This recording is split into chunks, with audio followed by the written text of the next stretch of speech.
Hey everybody, how's it going? Today I've got a new vehicle in the garage. This is my friend's 2016 Nissan Versa Note, and it's in need of some repairs today. So he was driving around last week, and he said it was making a loud noise. He figured out what the loud noise was. It was the muffler, and it looks like it just rusted straight off of the flange at the mid pipe. You can see there it is just totally broken off. He brought it over, we got the parts, and we're going to swap it on, and we're going to walk you through it. The dealership wanted $1,100 to do this, and we're going to do it for right around $200 for just parts. So just in case you wanted to hear what a muffler deleted Nissan Versa sounds like, this is what it sounds like.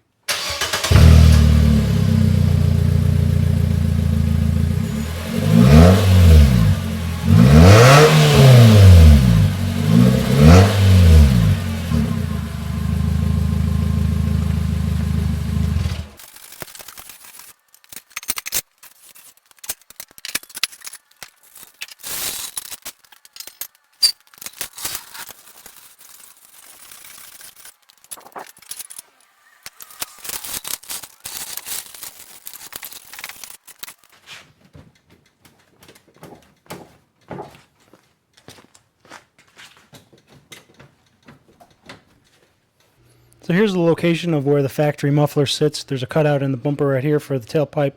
The muffler sits up in here. There's a couple of rubber grommets, some heat shield here, and it goes right past the springs underneath this cross member, and it connects to the mid pipe right here. And here you can see the old flange from the muffler is sheared off and still attached to the mid pipe, which goes all the way up there to the catalytic converter. And then we talked about it. We decided we're just going to go ahead and replace this whole mid-pipe section as well, all the way up to the cat, as opposed to trying to salvage this flange connection here, because it looks pretty cruddy too. Let's see if I can get up in there. The backside, that, you know, it's definitely seen better days. Now, keep in mind, this is a 2016 vehicle with only 68,000 miles, and it's been living in the South. So whatever Nissan was using on this material for these pipes is junk. Like I said, we're going to just replace all of this mid pipe as well, all the way up to the front there to the cat, and we're going to put in that new stuff. So first things first, we're going to disconnect this mid pipe from the cat up there by the front of the vehicle. So there's the flange to the catalytic converter from the mid pipe. The bolts look in decent shape. We're going to be installing new bolts there as well, just to make sure we're all good and clear. So I'm going to go ahead and just spray these old bolts with some WD to get them loosened up.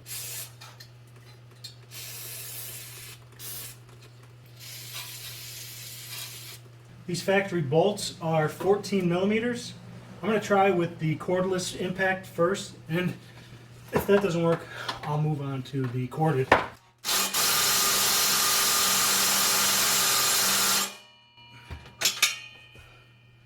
Not even a budge.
I was able to get the mid pipe out of the vehicle with a little help from the torch. Those front two bolts that connect to the catalytic converter flange were pretty tough, and you can see I actually bent one of them while I was trying to get it off, but luckily the torch was enough to loosen them up enough to get them off. That's that old pipe. It's, you know, pretty rusty compared to the new one here.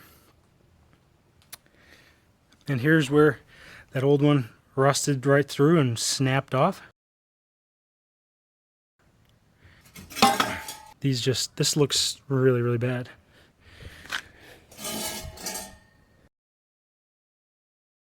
I mean, look at that. And then here's the old muffler. I mean, it looks like a 15-year-old car. But anyways, here's the new muffler. Should fly right in. All of the mounting studs look like they're in the right spot.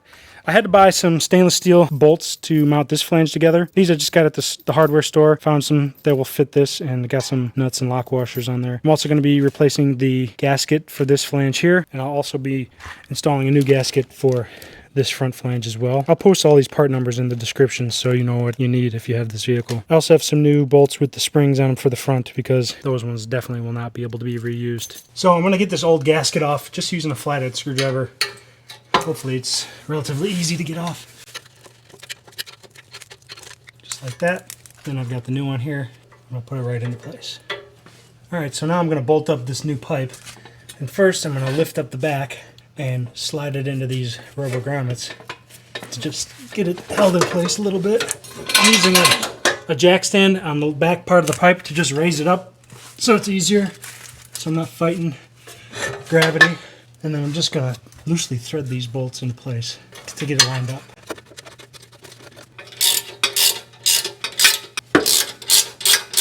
I'm just getting these snugged up enough, but I'm not going to tighten them down all the way. So on this side we have this O-ring. It's metal. It goes over the top here to seal these two pieces together. Then I've got these two stainless steel bolts that I'm going to use to bolt them together. So I'm going to feed the muffler pipe down over the top of this subframe, and then I'm going to slip into the rubber grommets back here so I can hold it up in place. I've gone ahead and pre-lubricated the gaskets already so that these hangers slide right in. Then I'm going to take my liner up to the flange here.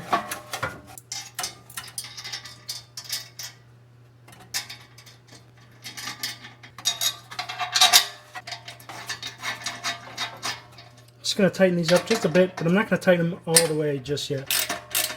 Just enough to get one thread through the nut. With exhaust, you're always supposed to tighten from front to back, so we're going to tighten these ones up now all the way, and then we'll work our way back to that other flange and tighten those up.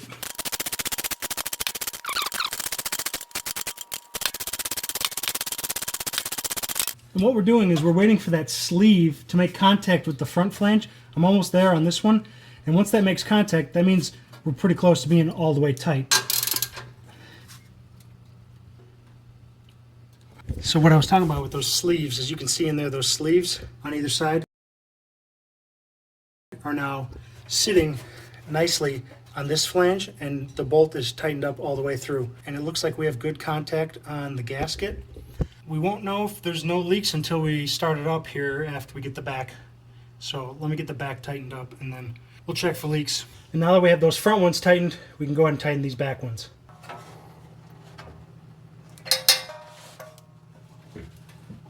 It was just a little tiny leak on the top. I'm just going to tighten it down a little bit more and check again for leaks and make sure we're good. And the way I'm checking for leaks is I'm just turning the car on, and then I'm putting my hand kind of close to the pipe. I'm not touching the pipe because you don't want to burn your hand, but you can feel all around the connection. If there's air coming out, like the exhaust air, then you know you have a leak. And here we're going to do a test of the new exhaust.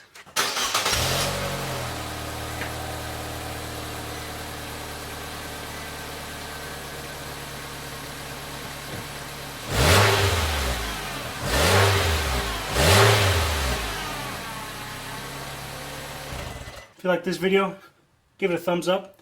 Love it if you subscribe. Stay tuned for more videos. Later.